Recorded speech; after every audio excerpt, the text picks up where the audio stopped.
마귀라는 놈이 하늘에서 범죄했습니다.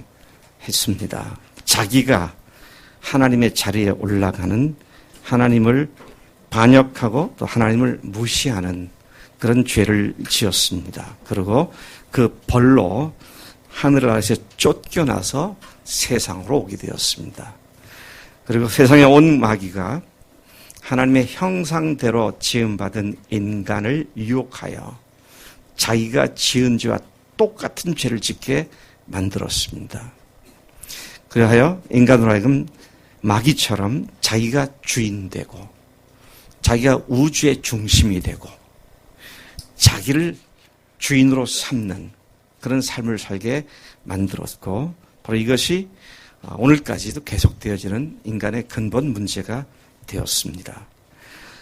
즉 하나님이 중심에 있는 삶인가, 자기가 중심에 있는 삶인가, 이 싸움은 마귀 타락 이후 오늘까지 한 번도 그친 일이 없고 계속되어 왔습니다. 제왕들과 제국의 황제들이 자기가 하나님이라고 자기를 섬기라고 하는 것으로부터 시작하여 모든 인간들이 자기가 하나님의 자리에 올라가 내 인생 내 거라고 내 마음대로 할 수 있다고 그렇게 외쳐온 것이 오늘까지 이르렀습니다. 인간을 가장 중요한 우주의 중심으로 생각하는 것을 한 단어로 요약해서 말하면 인본주의다. 그렇게 말을 하죠. 인본주의다. 휴머니즘이다. 그렇게 말을 합니다. 하나님을 우주의 중심으로 믿고 사는 것이 바로 기독교 신앙인데 반하여 자기가 온 우주의 한복판에 있고 자기를 위하여 모든 것을 조작하며 사는 삶, 이런 삶을 우리가 인본주의라고 하는 이름으로 일컬어지게 되는 것입니다. 우리가 살고 있는 시대는 21세기입니다. 그리고 우리가 살고 있는 장소는 대한민국입니다. 대한민국의 21세기 이 시대의 이 장소에서 우리는 과거 어느 때보다도 어마어마한 휴머니즘의 파고가 쓰나미처럼 덮치고 있는 것을 보게 됩니다. 참으로 심각한 문제가 아닐 수 없습니다. 유치원으로부터 시작해서 대학원생 이르기까지 그들에게 가르치는 교육 철학과 교육 목적이 학생으로 하여금, 어린이로 하여금 자기가 주인된 삶을 강화시키는 것이 교육의 목적이 되었고, 이것은 공공연한 교육 정책으로 정부가 앞장서고 교육부가 앞장서서 그렇게 가르치지 않는 모든 것을 정죄하고 철저히 인본주의로 온 국민들을, 다음 세대를 교육시키고 훈련시키는 그런 시대에 우리가 살고 있습니다. 인본주의 신앙이 결국은 그것으로부터 파생되어 온 것인데, 인본주의가 말하는 것은 뭐니까 네가 주인이다. 너는 너다워지는 것이 너의 행복이다. 네가 원하는 대로 살아라. 네가 온 우주의 중심이라고 유치원 때부터 철저히 세뇌시키고 가르치는 그런 시대에 우리가 살고 있고, 우리 자녀들이 그러한 물 한복판에서 교육을 받고 있다. 그렇게 평가를 하게 되는 것입니다. 그런데 오늘 이 아침에 제가 생각을 하고 말씀을 준비한 것은 단순한 인본주의가 아니고 인본주의적 신앙에 대한 얘기 좀 하려고 합니다.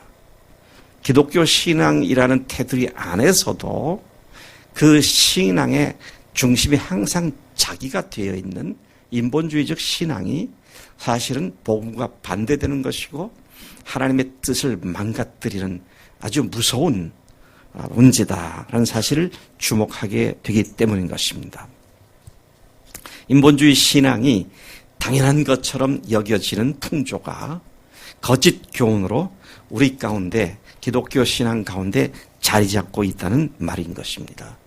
우리가 우리의 자녀들의 교육을 위탁한 학교 교육이 철저히 인본주의를 가르쳐주고 있기 때문에 매우 자연스럽게 그리고 반복적으로 인본주의 사상을 받아들이기 때문에 우리의 모든 생활 환경과 여건이 철저히 인본주의에 젖어 들어가고 있음을 부인할 수가 없습니다. 이런 풍조가 기독교 신앙과 혼합되어서 기독교 신앙이라는 옷을 입고는 있지만 사실은 자기 중심적 신앙이고 자기 종교를 믿고 살아가는 기독교 신앙의 테두리 속에 자기가 속해 있다라고 말한 사람 가운데 적지 않다는 사실을 보게 됩니다. 이런 자기 중심적 인본주의 신앙은 결국 뭡니까? 자기를 위한 자기가 만든 종교이며 이기적인 욕심을 채우는 데 사용되어지는 신앙일 뿐 하나님과는 아무 관계가 없고 오히려 하나님과 원수된 길로 행할 수 있다. 사실 우리가 주목해야 한다는 말씀이죠. 이것은 복음과는 근본적으로 반대되는 악한 마귀의 속임수인 것을 알고 여기서 단연코 벗어나야 마땅한 줄 믿습니다. 전 세계적으로 성경 공부 책으로는 단연 독보적인 책이 하나 있습니다. 우리 교회에서도 여러 차례 이 책을 가지고 성경 공부를 해오고 있습니다마는 하나님을 경험하는 삶이라고 하는 책입니다. 헨리 블랙가비 목사님이 1980년대 초에 저술한 책으로서 지금 수령이 40년이 넘어가고 있습니다. 근데 현재까지 제가 아는 정보에 의하면 전 세계 이 책은 4천만 부가 팔렸고 우리나라 우리 침례교 진흥원에서 이 책이 출판된 이후 지금까지 60만 부가 팔렸습니다. 참으로 엄청난 양의 숫자가 팔린 그런 성경공부 교재가 하나님을 경험하는 삶입니다. 제가 80년대 초에 제일 처음 이 책을 딱 손에 쥐었을 때 가슴이 뛰었습니다. 너무너무 기뻤어요. 왜냐하면 이 책이 말하고 있는 기본 전제가 기독교 신앙은 인본주의 신앙이 아니고 신본주의 신앙이라는 전제를 갖고 이 책이 저술됐기 때문이었어요. 그 블랙가비 목사님은 그것을 좀 더 알기 쉽게 시각화시켜서 그림으로 그려 하나님을 경험하는 삶의 7가지 실체라고 제시를 해 주었습니다. 그래서 이 시간 우리 그 7가지 실체 그림을 좀 보겠습니다. 지금 여기 보시는 대로 하나님을 경험하는 삶의 7가지 실체. 그래서 하나님이 여기 계시고요. 1번 하나님의 일. 하나님은 모든 상황과 여건 관계없이 하나님 일을 계속 해나가신다는 겁니다. 이게 쭉 하나님 일 행하시는데 그런데 하나님께서는 인간에게 찾아오셔서 하나님과 관계를 맺기를 원하신다. 이 관계를 맺기 위하여 주님께서 오셔서 죽으시고 부활하시고 다시 승천하셨다.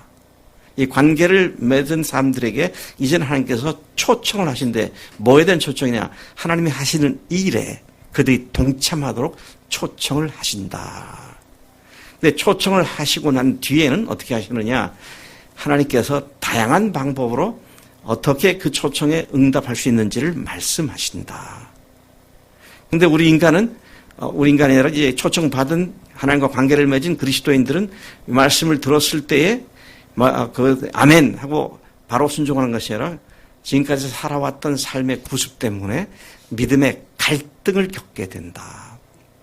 그러나 성령의 능력으로 주님께 순종하기 위하여 지금까지 살았던 삶의 모든 영역들을 재조정하게 되고요. 조정을 하게 되면 그 결과로 드디어 주님께 순종을 하게 된다.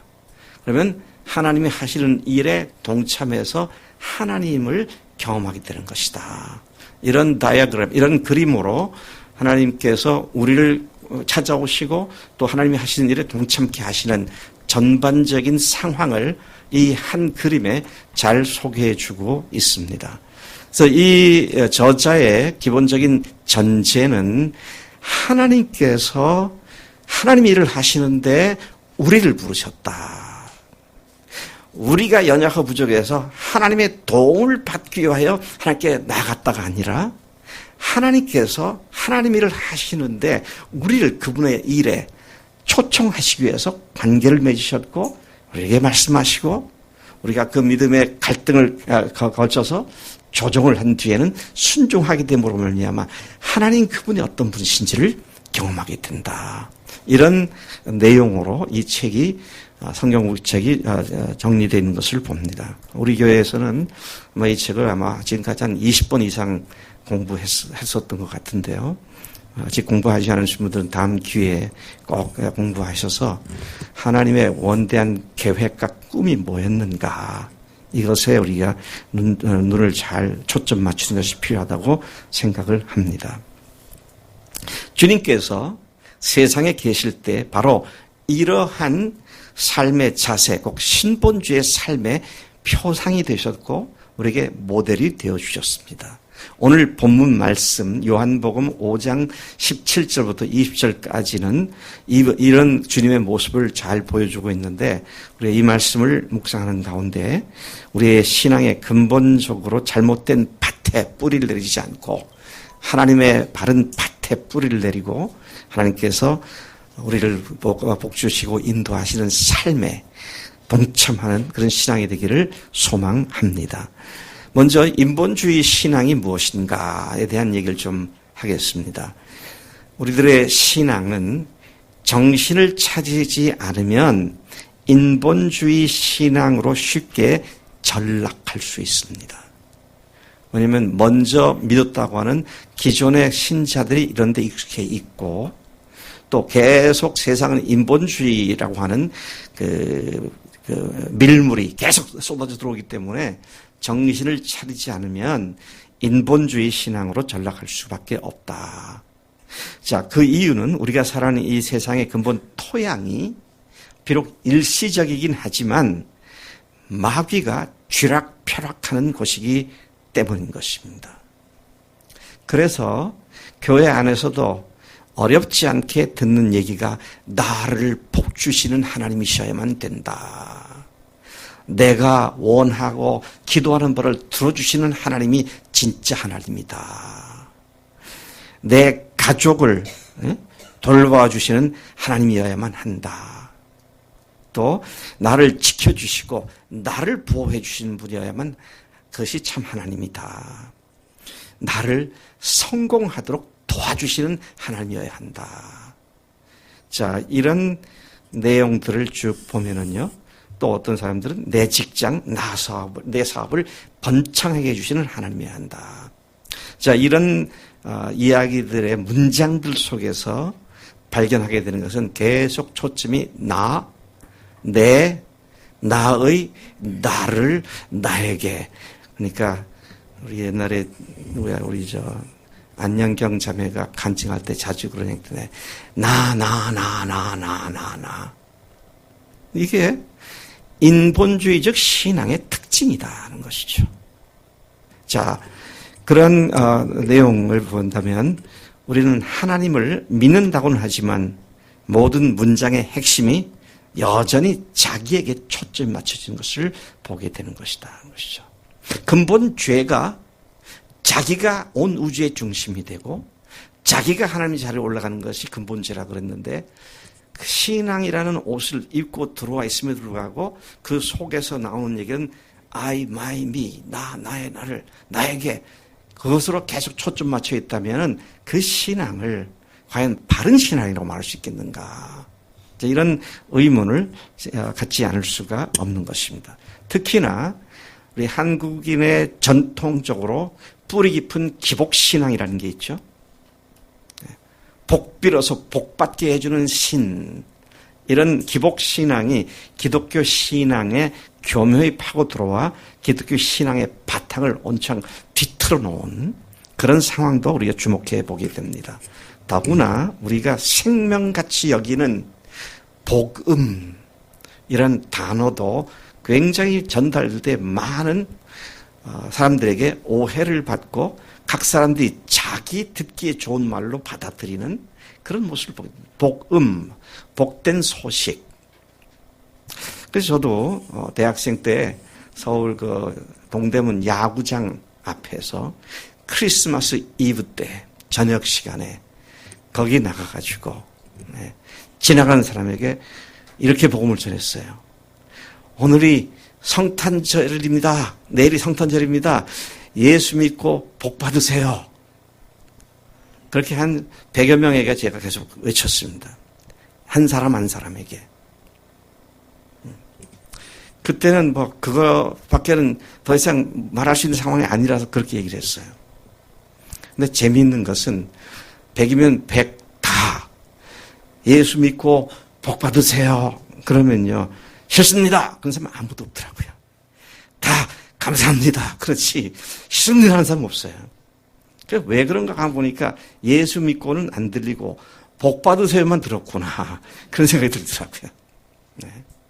그러니까 우리가 복된 소식이란 말 자체도 복자만 들리니까 그냥 자기가 생각하는 것을 복으로 여기고 그런 복을 주는 기독교 신앙의 대상인 하나님, 이런 생각이 거의 자연스럽게 뿌리를 내리게 되더라 하는 것입니다. 제가 중국의 오지에 들어갔을 때 또 그 후에도 대도시의 뭐 상점에 식당에나 가고 하면은 문 앞에나 또 방에 방 위에 문지방이라 모르죠. 위에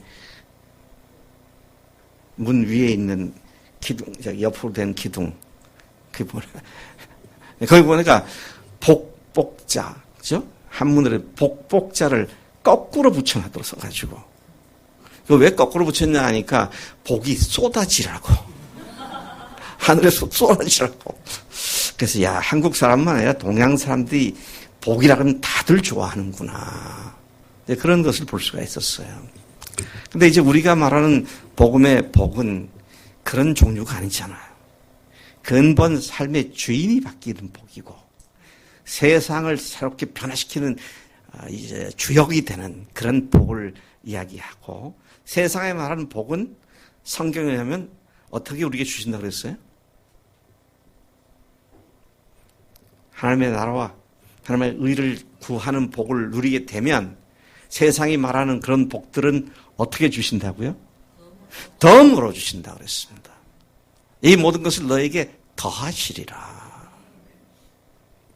네, 그래서 돈을 많이 버는 사람이 돈을 벌겠다고 열심히 노력해서 버는 사람도 있겠지만 많은 그리스도인들이 내가 어떻게 이렇게 많은 돈을 벌게 되는지 나도 모르겠다고. 네, 더해 주시는 이 근본이 바로 서면 나머지 것들은 사이드로 들어오는 거예요. 자, 그런 의미에서 인본주의냐, 신앙이 인본주의 신앙이냐, 신본주의 신앙이라는 것은 본질이 완전히 다르다. 그런 말씀을 할 수밖에 없습니다. 복음은, 기독교 신앙은 인간을 복주고 인간을 위한 것이어야 하고 인간을 행복해 주는 것이어야 한다는 명제가 처음부터 기독교 복음 신앙의 교모에 파고 들어와 하나님을 중심으로 하나님의 영광을 위해 살아야 한다는 그 근본 신앙을 완전히 뒤틀어버리는 그런 모습을 보게 되는 것이죠. 과연 내 신앙은 인본주의로 물들어 있지는 않은지 심각하게 고민해 볼 필요가 있습니다. 만약 이렇다면 그 신앙은 주님과 관계없는 신앙일 수 있기 때문에요. 참 두려운 말입니다. 정말 나는 내 삶의 중심이 주인께 딱 고정되어 있는가. 물론 항상 승리하지는 못하죠. 그러나 근본이 주님께로 향해 있고 또 믿어온 세월에 비춰볼 때 이제는 주님께서 중심된 삶의 그 가치관이 나에게 어느 정도 조금 정착돼 가고 있구나. 그런 말을 할 수 있는지, 아니면 여전히 요원한 안개에 묻혀있는 산같이 보이는 것인지 우리가 심각하게 생각해 보아야 한다는 것입니다. 여러분은 진정으로 하나님을 주인으로 하나님으로 믿는다는 고백에 걸맞게 모든 삶이 하나님 중심으로 이루어지고 있는가, 아니면 인본주의 신앙으로 이루어지고 있는가를 심각하게 생각해 보자는 말씀인 것입니다. 인본주의 신앙의 표상으로 제가 베드로를 생각해 보았습니다. 베드로가 이 말을 들으면 좀 불쾌할런지 모르겠어요. 내가 왜 인본주의 신앙의 표상이란 말이냐. 내가 예수님 수제자인데 그렇게 말을 할지 모르지만 적어도 그는 예수님을 쫓아다닐 기간 동안 이런 인본주의 신앙의 표상 역할을 한 적이 있습니다. 참 안타깝지만 사실입니다.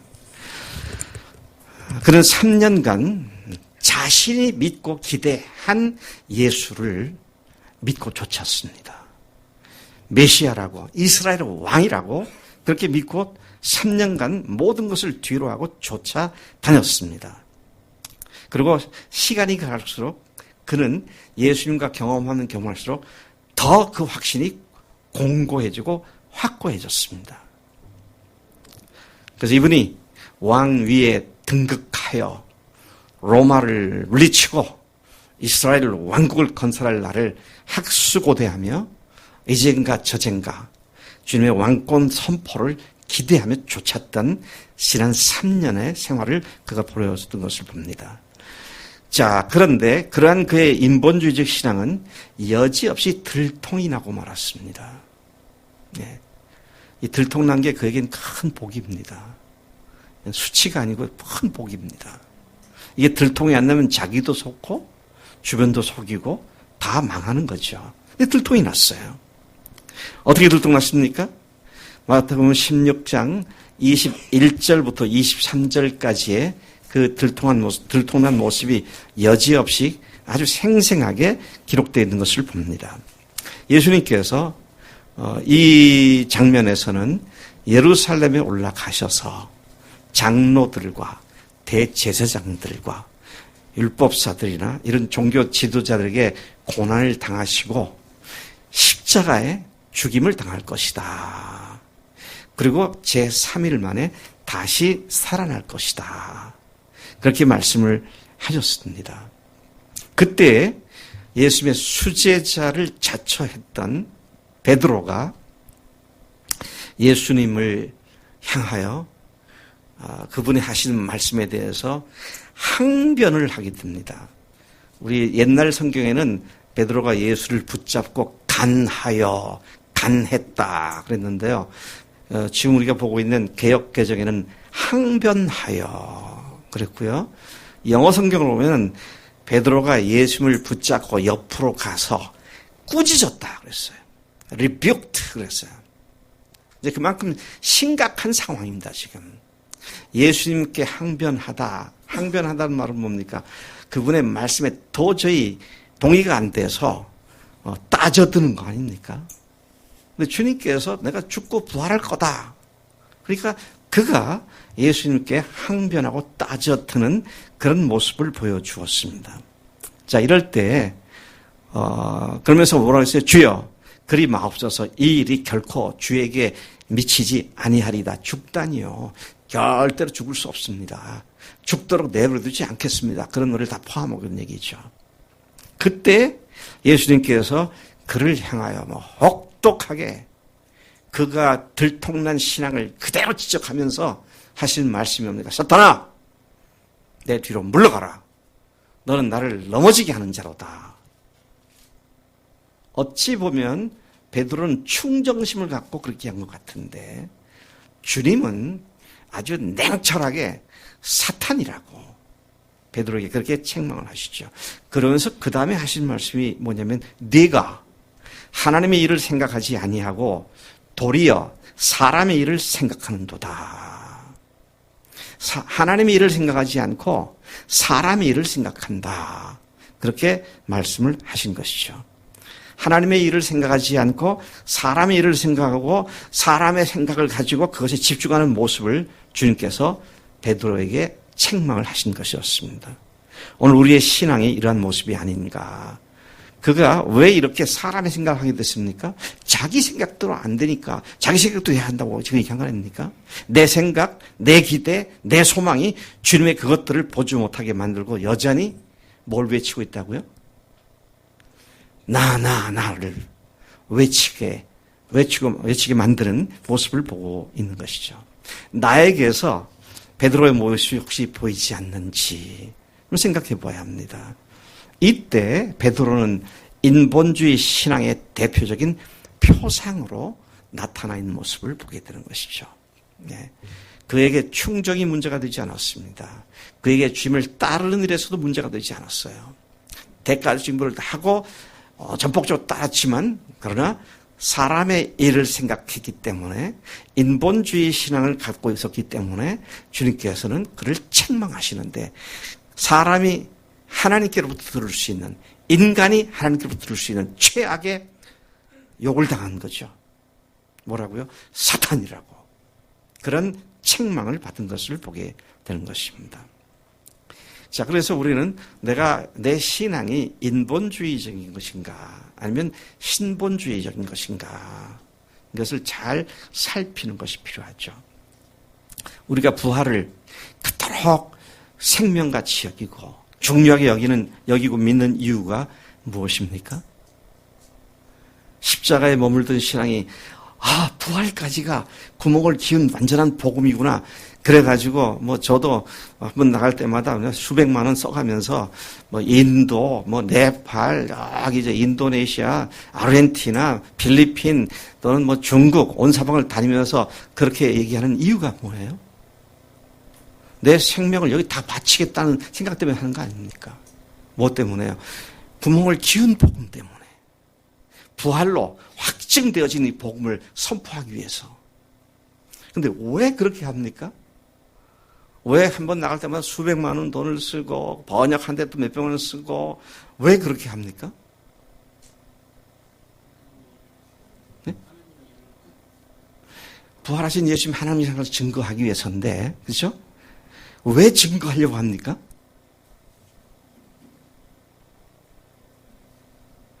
그렇게 예수님의 부활하심을 증거하는 이유가 뭐예요?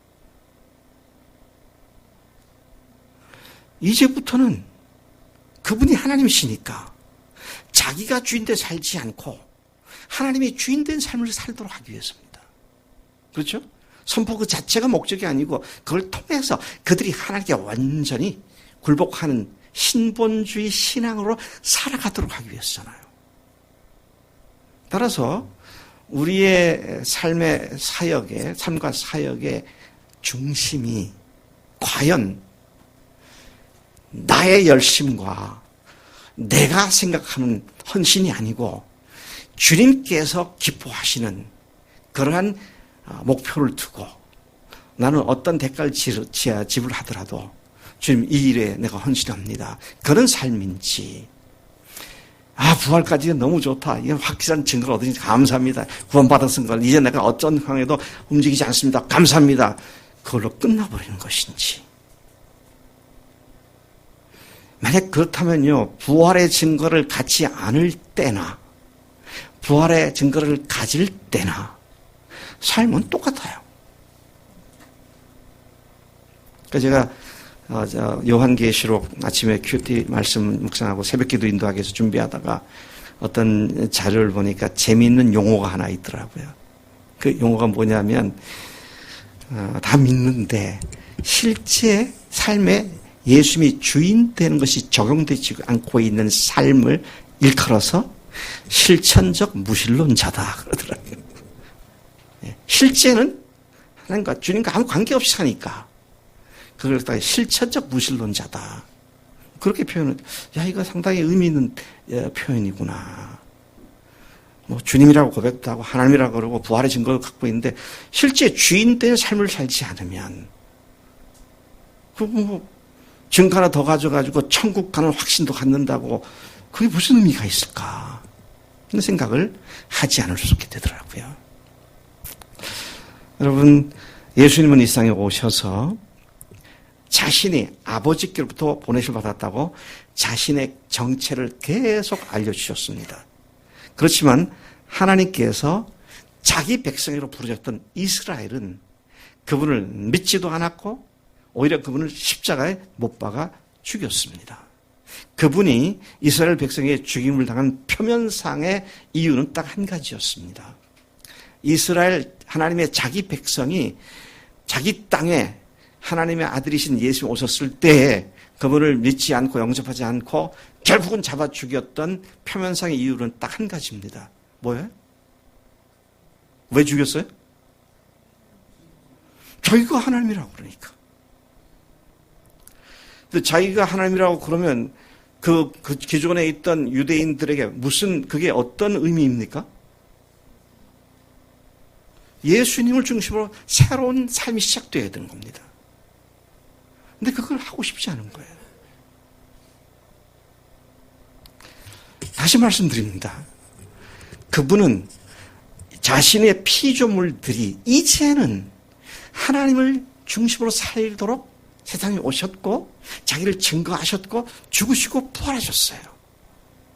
그러면 그렇게 하시는 궁극적인 목적은 우리가 깨닫고 이제 하나님께서 주신 증거가 감사하다 이걸로 끝나는 게 아니라 이젠 주인을 바꾸는 거잖아요. 실제 삶의 모든 영역에 그분이 주인 되셔서 그분이 통치하고 다스리는 것이잖아요. 자, 이것이 지금 오늘 우리가 신본주의적 신앙이냐 인본주의적 신앙이냐를 얘기하는 핵심의 내용이 된다는 것입니다. 인간들은 자신의 기득권을 누리기 위하여 새로운 것을 받아들이길 싫어합니다. 유대인들이 바로 그런 모습이었어요.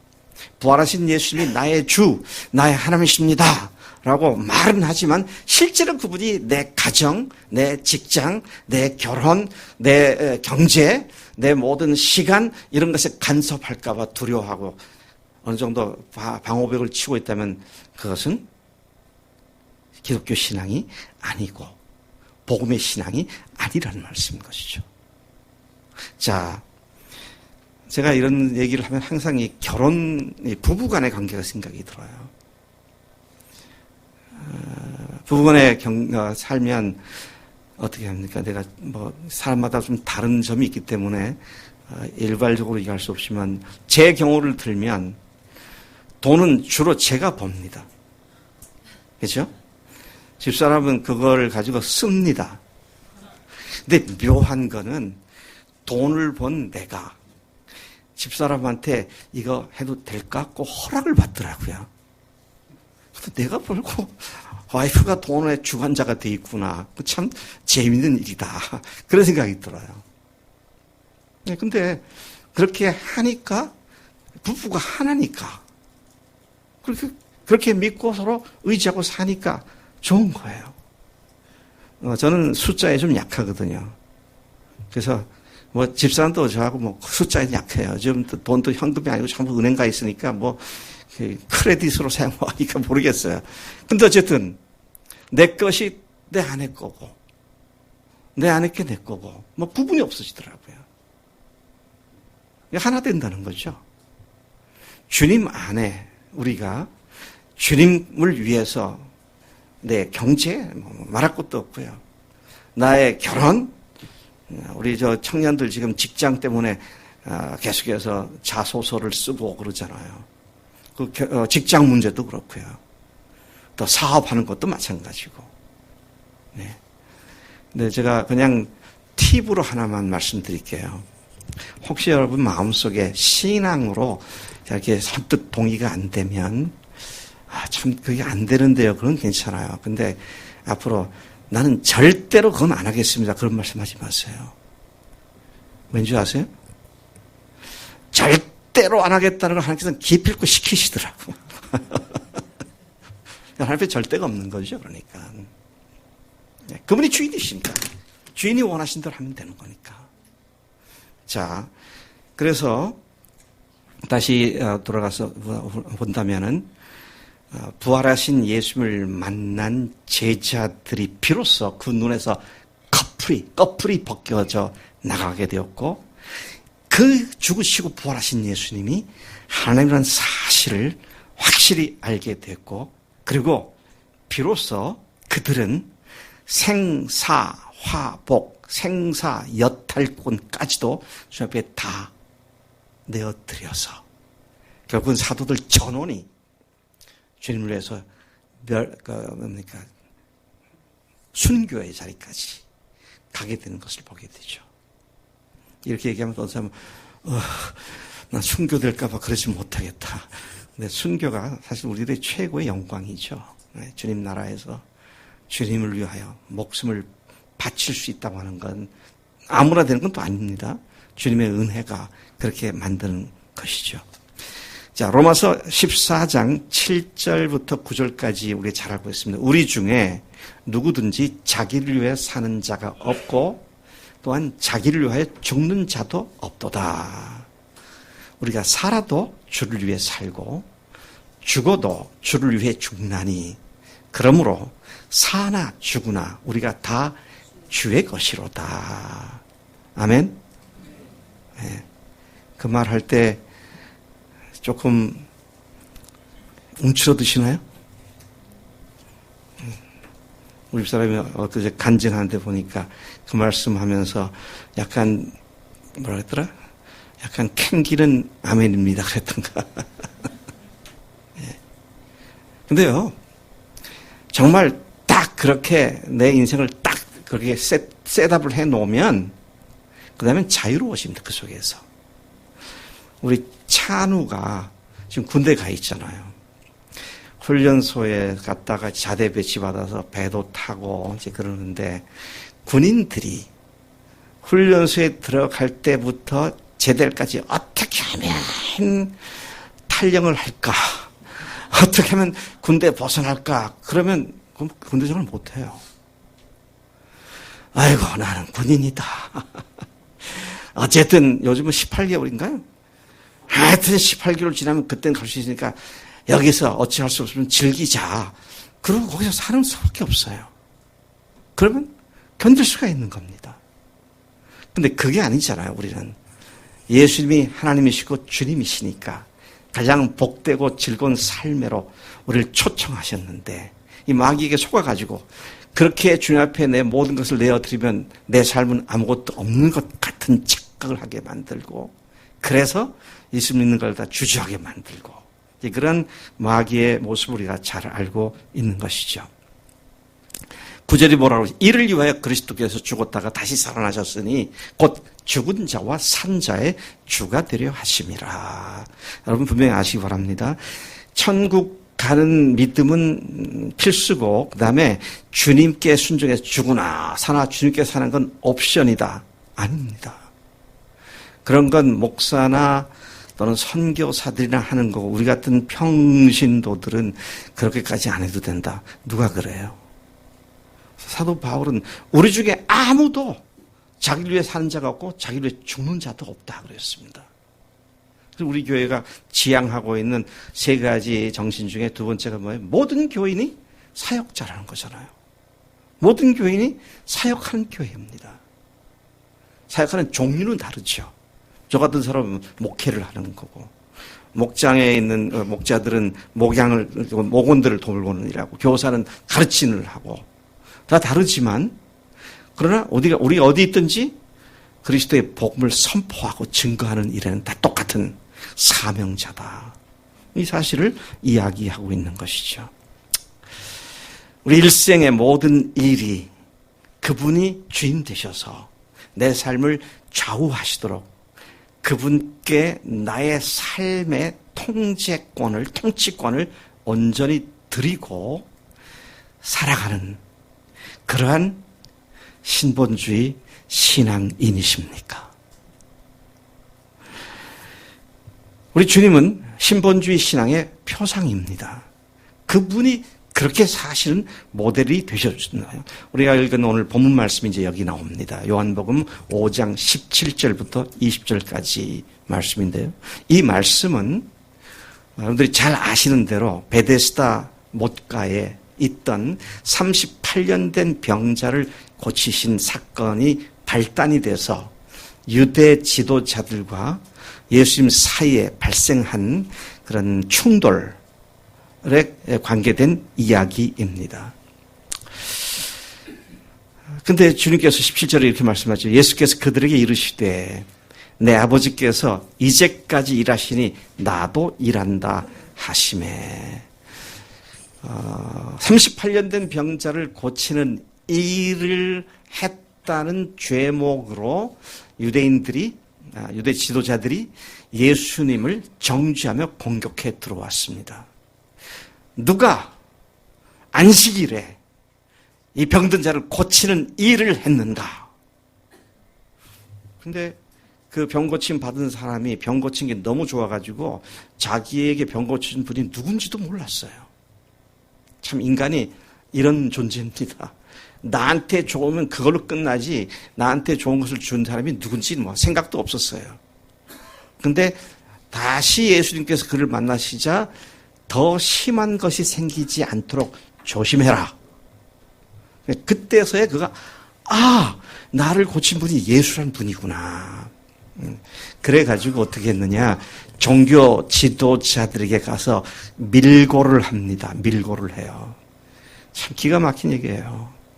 자기가 안식일 범했다는 그런 그 구설수에 빠지지 않으려고 예수님을 속죄양으로 스케이트고트로 잡는 그런 일을 서슴지 않고 하는 모습을 보게 됩니다. 자, 그렇게 되자 유대 지도자들이 예수님을 잡으려고 혈안이 되는 그런 본문의 내용들이 그렇게 전개가 됩니다. 근데 여기에서 예수님께서 하시는 말씀이니까 내 아버지께서 이제까지 일하시니 나도 일한다. 너를 안식일을 범했다 그러지 내 아버지께서 일하셨으니 나도 일하는 거다. 지금 그런 말씀이십니다. 제가 이걸 영어 성경 다른 데를 찾아보다 NIV에서 보니까 이렇게 되죠. Jesus said to them. 예수께서 이렇게 말씀하셨습니다. My father is always at his work. 내 아버지는 항상 그분의 일을 하신다. To this very day. 바로 오늘에도 그분께서 항상 일하신다. 오늘에도 일하셨다. To this days가 복수가 아닙니다. To this day 그랬어요. 단수입니다.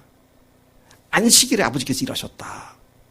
그래서 나도 아버지의 일을 한 것이다. And I too am working. 그렇게 말하고 있습니다.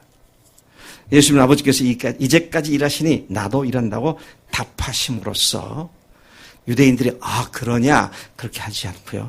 유대인들이 더더욱 화가 났습니다. 왜 화를 냈습니까? 이 유대인들은 더욱 예수를 죽이려 했는데 그 이유는 안식일을 범할 뿐만 아니라 하나님을 자기의 친아버지라 하여 자기를 하나님과 동등으로 삼았기 때문이었다. 18절이 그렇게 밝히고 있습니다. 안식일 범한 것도 괘씸한데 자기가 하나님이라고 이러면서 이제 화를 내기 시작한 것이죠. 예수님은 사람들이 내가 이렇게 말하면 어떻게 생각을 할까에 두려워하지 않고 그들이 이렇게 생각할지 모르겠다는 생각 때문에 할 말을 하지 않고 스톱하신 분이 아니십니다. 사람을 인식하지 않으셨어요. 분명히 이렇게 말하면 그분에게는 심각한 공격 오는 걸 뻔히 알고 있으면 아버지께서 일하시니 나도 일한다. 그렇게 말씀을 하셨습니다. 언제나 자신이 아니라 예수님이 자신이 아니라 자신의 생각이 아니라 아버지께 주목했고 아버지께서 하시는 일에 동참하신다고 그렇게 말씀하십니다. 19절에 이렇게 말씀하시죠. 그러므로 예수께서 그들에게 이르시되 내가 진실로 진실로 너에게 이르노니 아들이 아버지께서 하시는 일을 보지 않고는 아무것도 스스로 할 수 없나니 아버지께서 행하시는 그것을 아들도 그와 같이 행하느니라. 아버지 하나님이 이 안식일 날 저 병자를 고치기 위해서 일하신 걸 내가 봤기 때문에 내가 아버지 하시는 일에 나 동참해서 한 것이다. 그런 얘기죠. 근데 아버지께서는 항상 하시는 일을 내게 보여주신다. 나는 내 생각하고 하는 거 아니다. 아버지께서 하시는 일에 내가 동참해서 하는 것이다. 그렇게 말씀을 하고 있는 것을 봅니다. 예수님께서는 무엇을 하거나 무엇을 하지 않는 것은 자신의 판단이나 자신의 생각에 좋게 보이는 것으로가 하신 것이 아니라 아버지께서 하시는 일을 자신도 하는 그런 방식으로 살아가시는 모습을 본으로 보여주셨다는 말씀인 것입니다.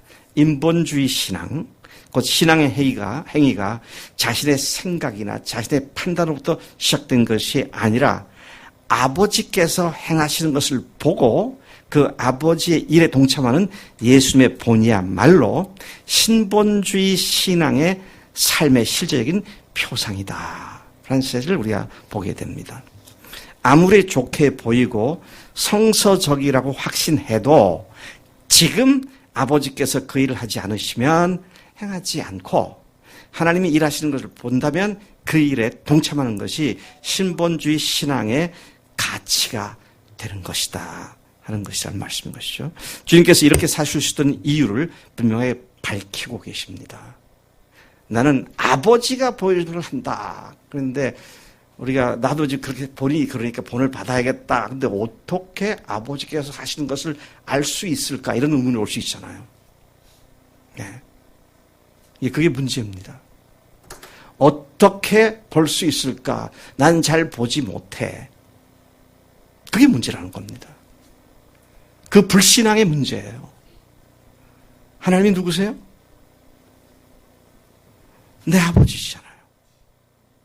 아버지께서 아들에게, 자녀들에게 아버지가 하신 일을 반드시 보여주신 줄로 믿습니다. 네. 근데 그걸 아버지가 하신 일을 우리가 알 수 없다 그러면 전혀 행동하려고 생각하지 않겠죠. 근데 20절이 바로 그걸 얘기하고 있습니다.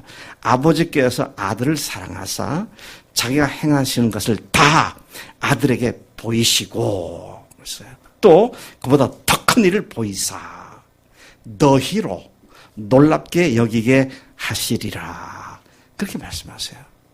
예수님은 세상에 사시는 동안 아버지께서 하시는 일을 반드시 아들에게 보이신다. 이 믿음을 갖고 사셨어요.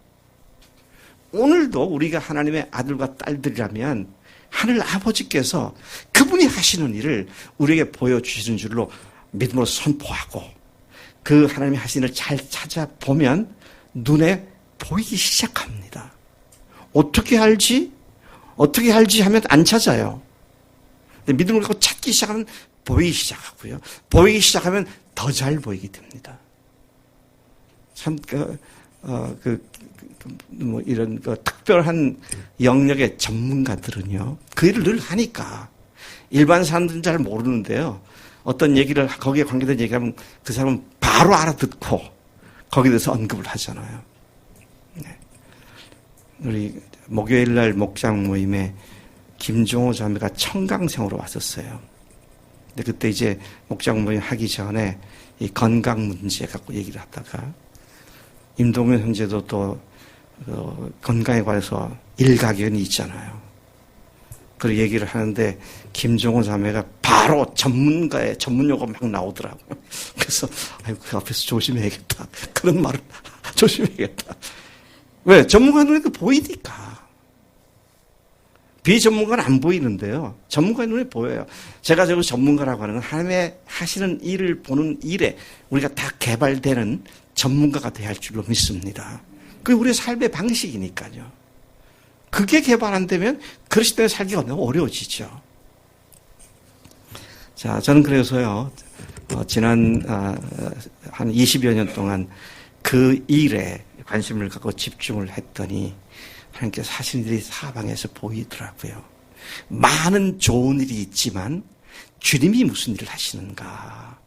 그걸 보게 되니까 많은 좋은 일에 계획을 세워서 안 돼가지고 속상할 일이 없고 주님이 하신 일을 동참하니까 생각지도 못했던 놀라운 일들을 하나님께서 행하시는 것을 보게 된다는 것이죠. 아무리 순수한 충정의 동기로 주님의 일을 한다 할지라도 자신이 주인 되어 자신의 유익을 위해 자신이 복받겠다는 동기로 하는 모든 일이 바로 인본주의 신앙인 것이다. 신본주의 신앙으로 살아갈 때 우리에게 필요한 모든 것을 복으로 더해 주시며 부어 주시는 것입니다. 주님께서는 우리가 필요로 하는 것을 먼저 아신다 그랬어요. 그냥 모르는 것 같아서 계속 일깨워드리기 위해서 밤낮 복 주세요, 복 주세요. 그렇게 할 필요가 없는 거예요. 근데 간절히 기도를 해야죠. 왜? 하나님 못 들을까 봐? 하나님이 공급하심을 기도를 통해서 경험할 수 있겠습니다.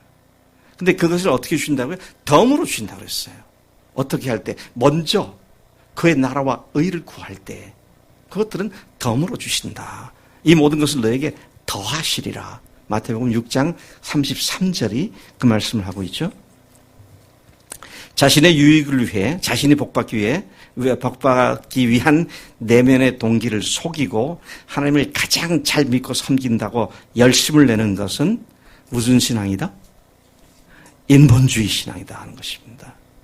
오늘 주님 앞에 우리가 내 믿음이 주님 중심이냐 아니면 나 중심에 내가 중앙에 복판에 가 있는 그런 신앙인가를 생각해 보면서 부활하신 주님을 정말 주인으로 모신 이 삶의 깊은 자리로 우리 모두가 들어가는 복을 누리시기를 축복합니다. 우리 94장 주 예수보다 더 귀한 것은 없네 찬송을 부르겠습니다.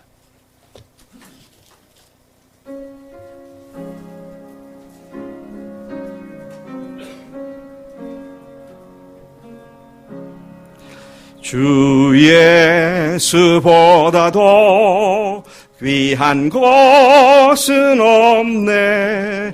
이 세상 부귀와 바꿀 수 없네. 영죽은 내 대신 돌아가신 그 놀라운 사랑 잊지 못해. 세상 즐거움 다 버리고 세상 자랑 다 버렸네. 주 예수보다도 귀한 것은 없네. 예수밖에는 없네. 주 예수보다도 귀한 것은 없네. 이 세상 명예와 바꿀 수 없네. 이전에 즐기던 세상 일도 주 사랑하는 마음 빼지 못해. 세상 즐거움 다 버리고 세상 자랑 다 버렸네. 주 예수보다도 귀한 것은 없네. 예수밖에는 없네. 주 예수보다도 귀한 것은 없네. 이 세상 행복과 바꿀 수 없네. 유혹과 핍박이 몰려와도 섬기는 내 맘 빼지 않아. 세상 즐거움 다 버리고 세상 자랑 다 버렸네.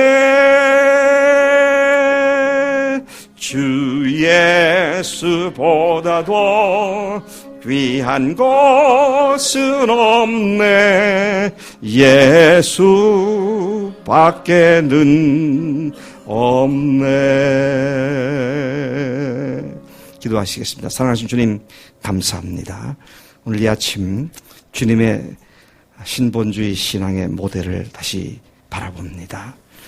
주님, 아무리 우리가 충정을 갖고 있다 할지라도 인본주의적인 입장에서 하나님의 뜻이 아닌 내 뜻, 내 생각 가지고 주님 하나님을 이용물로 사용하는 그런 죄를 범치 않도록 우리에게 다시 경각심을 일깨워주신 것 감사합니다.